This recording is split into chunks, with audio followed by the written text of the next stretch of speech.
for something completely different. The world's oldest written melody in history, played on a banjo.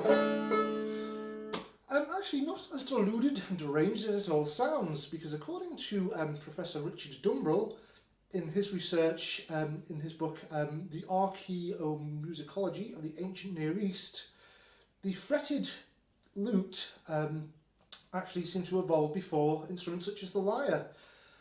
The fretted lutes first came about in ancient Sumeria from about 5,000 years ago, and just like the modern banjo, they had a resonator, usually a gourd resonator, but with a soundboard made of skin stretched over the resonator.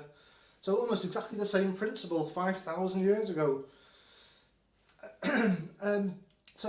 Also according to Professor Dumbrill, the fretted lutes and the harps and lyres that we know of all seem to evolve from basically the Mesolithic musical bow, and this is basically an archery bow that was invented some 60,000 years ago by our ancestors in Africa, and instead of being used to shoot animals and things with, if you hold the bow the wrong way round and rest it against a gourd resonator and sort of hit the string of the bow, you get a musical sound. And in fact, it's even being played today by the ultimate ancestors of all the modern races, which are the, according to modern genetics, which is the San Bushmen of the Kalahari in East Africa. An incredible musical legacy going back to the Stone Age.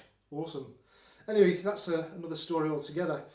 The piece I'm going to play was also interpreted by Professor Richard Dumbrill. This is Hurrian Hymn Text H6.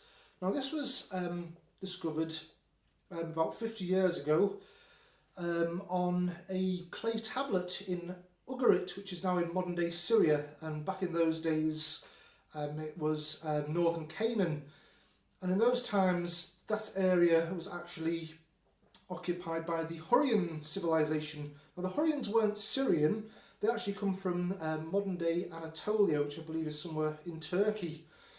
And the Hurrian hymns, about 29 were discovered, but I say only H6, as it's catalogued, could actually be interpreted because it survived in sufficient form to do that. Now there's many different interpretations of text H6, but I really like Richard Dumbrill's particular interpretation. It sounds really authentic intuitively, if you know what I mean. Anyway, enough of the background, enjoy the music. Bye for now.